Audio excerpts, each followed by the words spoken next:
নোয়াখালীর কোম্পানীগঞ্জে গভীর রাতে এক আমেরিকান প্রবাসীর ঘরে জানালা ভেঙে দেশীয় অস্ত্র ঠেকিয়ে দুর্ধর্ষ ডাকাতির ঘটনা ঘটেছে। মাত্র ১ ঘণ্টায় ডাকাত দল ঘরের থাকা স্বর্ণ অলংকার নগদ হাতিয়ে নেয় প্রায় কয়েক লক্ষ টাকার মালামাল।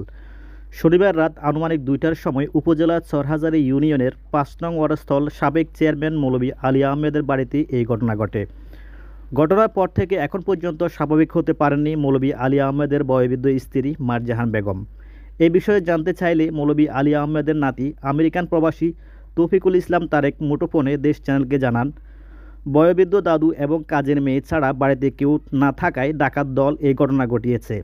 জীবিকার তাগিদে তার ৪ সন্তান পরিবার নিয়ে দেশের বাইরে থাকায় এক বয়োবৃদ্ধ মাকে নিয়ে দুশ্চিন্তায় কাটাচ্ছেন তারা। দেশের সাবেক প্রধানমন্ত্রী শেখ হাসিনা সরকারের পতনের পর জোর জুলুমবাজ নেতাকর্মী ও সমাজসেবক নামের স্বৈরাচারগুলো এলাকা ছাড়া হলেও এখনও বাড়িতে বাড়িতে অবস্থান করছে। তাদের তৈরি কিশোর গ্যাং ও হেলমেট বাহিনীর সদস্যগুলো তাদের কাছে রয়েছে অত্যাধুনিক অস্ত্রসহ দেশীয় অস্ত্রের সমারোহ। এইসব অস্ত্র উদ্ধার করে চিরুনি অভিযানের মধ্য দিয়ে সন্ত্রাসীদের গ্রেপ্তার করা না হলে সমাজে চুরি ডাকাতি বন্ধ করা কোনোভাবে সম্ভব নয় বলে দাবি করেন স্থানীয়রা। আমি আমাদের স্টিলের একটা শোকেস আছে, শোকেসের পাশে একটা গ্লাস আছে, সেই গ্লাসের দড়ি যেন টান দিছে, ওই আওয়াজটা আমার কানে গেছে। কানে যাওয়ার সাথে আমি নিজের ধারণা করছি এটা তো স্টিলের আলমারির দরজার আওয়াজ। তো আমি উঠছি, উঠে আমি বাথরুমে গেছি, ওইখান থেকে আমি ওইখানে দাঁড়াইছি। দাঁড়ায় থাকার অবস্থায় আমি সবসময় এই দরজার দিকে তাকাই দেখি কোনো খোলা আছে না। এগুলো ছোটো একটা কাজের মেয়ে রাখছি, হয়তো খোলা থুইতে হারে ভুলবশত, এই কারণে আমি তাকে দেখি। দেখার পরে চাইছেন এই ফাঁসটা বন্ধ, এই ফাঁসটা খোলা। আমার থেকে লাগছে কিরকম নিচ হইতে আকাশ পর্যন্ত কালো একটা কি দাঁড়ায় রয়েছে। এটা দেখি আমার ফ্যাডের তো একটা গুড়গুড়ি আসি লাগে যে আমার মুখের কেসি টেসি ভিজে বই, আমার তো অন্যরকম লাগছে। এই কারণে না আমিও হাউমা করি বাড়ির লোক জোগালাইতে দিতাম, আমার বারিন্দা যাই। এরকম আপনারা আমাদের ঘরে কেন ঢুকছেন? আপনারা তো আমার ছেলের মতন, আপনার ঘরে তো আমি আমার ছেলে মনে করি, আপনারা কেন ঢুকছেন? তারপরে তাকে কোনো সারা শব্দ নাই। তারপরে আমার জাল আমার থেকেও আরও বয়স্ক, এখন কানেও শুনে না। হেতেনে সেনটা একার মজবুত, এক ভরি চেয়েও বেশি হইব।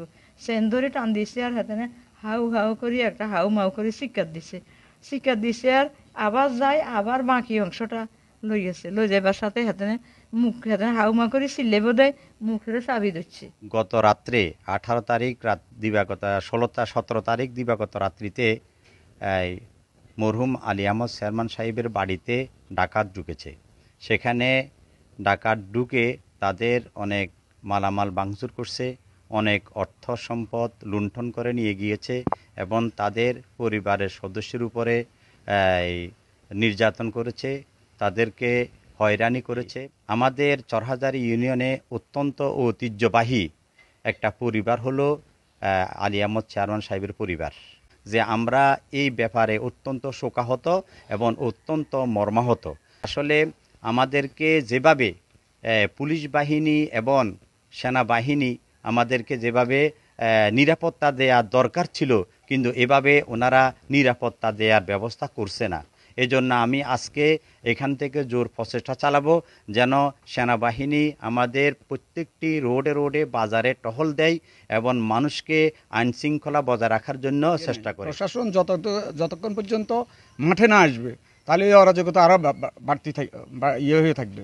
আমি মনে হয় যে আওয়ামী লীগের প্রেতাত্মা প্রশাসনে যারা আছে তারা এখনও চায় যে এই অরাজকতা থাকুক।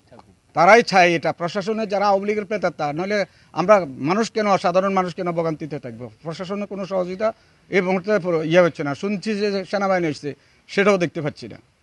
এটা অব্যাহত থাকবে যদি প্রশাসনিক কোনো না থাকে। আমরা তো এখন পাবলিক কার কাছে যাবে? একটা অনির্বাচিত সরকার দীর্ঘদিন ক্ষমতা থাকার কারণে দেশে আইনশৃঙ্খলা কমিটি এখন বিলুপ্তির পথে, যার কারণে সমাজে যে হেলমেট বাহিনী, যে কিশোর গ্যাংকের যে একটা উৎপত্তি হয়েছে, এই উৎপত্তিটারে তো আমরা মাত্র আমাদের সদ্য ছাত্র জনতা যে বিদায় দিছে, এই বিদায়টা দেওয়ার পর এখনও আইনশৃঙ্খলাটা এখনও ফিরে আসে নেই। আইনশৃঙ্খলাটা না থাকার কারণে আজকে যে চুরি ডাকাতিগুলো হচ্ছে, যেমন আমাদের আলী আহমদ চেয়ারম্যানের ঐতিহ্যবাহী বাড়ি, ওনারা সবাই প্রবাস আমেরিকাতে আছে। এদের মাধ্যমে আমি প্রশাসনকে জানাতে চাই, আপনারা দ্রুত প্রশাসনিক কর্মকাণ্ডটা ফিরিয়ে আনি এলাকার জনজীবনকে স্বস্তিতে আনার জন্য। কিশোর গ্যাংকে যে উৎপত্তিটা আওয়ামী লীগ সরকারের উৎপাদন করে দিয়ে গেছে, কিশোর গ্যাং তথাকথিত হেলমেট বাহিনী, এটাকে যতদিন আমরা দমন না করতে পারবো এই চুরি ডাকাতিগুলো বন্ধ হওয়া যাবে না। এই বাড়িতে আসলে এরকম একটি অনাকাঙ্ক্ষিত ঘটনা গত অতীতে আমরা কখনো শুনি নাই। বাংলাদেশের বর্তমানে আইন শৃঙ্খলার যে অবনতি, তারপরে ইউনিয়ন পরিষদের চেয়ারম্যান এবং মেম্বাররা এখন পরিশোধ করতেছে না, পাশাপাশি সামগ্রিক বিষয়ে হঠাৎ করে এরকম একটি বাড়িতে, যে বাড়ি এই চরহাজারি নেতৃত্ব দিয়েছে গত অতীতে, এই বাড়িতে এরকম একটি ঘটনার আমরা তীব্র নিন্দা এবং প্রতিবাদ জানাই। পাশাপাশি আপনাদের মাধ্যমে আমি কোম্পানীগঞ্জের উপজেলা নির্বাহী অফিসার মহোদয়, কোম্পানীগঞ্জ থানার অফিসার ইনচার্জ মহোদয় সহ যারা এখন কোম্পানীগঞ্জের দায়িত্বে আছেন, আমি সকলের দৃষ্টি আকর্ষণ করছি যে আপনারা শুধু এই বাড়িতে নয়, চরহাজারি তথা কোম্পানীগঞ্জে যে সমস্ত জায়গায় হঠাৎ করে চোর ডাকাতের উপদ্রব বেড়েছে, আপনারা প্রশাসনিকভাবে এগুলোকে নিয়ন্ত্রণ করেন। নিয়ন্ত্রণ না করলে অধিকাংশ মানুষ আজকে ক্ষতিগ্রস্ত হচ্ছে। আমরা জানতে পেরেছি এই বাড়িতে, আমাদের চেয়ারম্যান সাহেবের বাড়িতে গতকাল রাত 2টার পরে 3 থেকে 4 জন মুখোশধারী ডাকাত ওনাদের ঘরে একটি এই জানালাটি ভেঙে প্রবেশ করে। জীবন এবং জীবিকার তাগিদে মরহুম আলী আহমদ চেয়ারম্যান সাহেবের পরিবারের অধিকাংশ সদস্য এখন আমেরিকায় বসবাস করছে।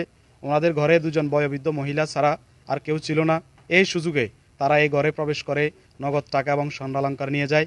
আমি সমাজের একজন সচেতন নাগরিক হিসাবে আমি অনুরোধ করব যে এরকম ঘটনা যেন পুনরাবৃত্তি এই কোম্পানীগঞ্জে আর না হয়। এই বিষয়টা নিয়ে অবশ্যই প্রশাসন দৃষ্টি দিবেন এবং এই বিষয়গুলো শক্ত হস্তে দমন করার জন্য আপনারা যা যা করার দরকার সেটা করবেন।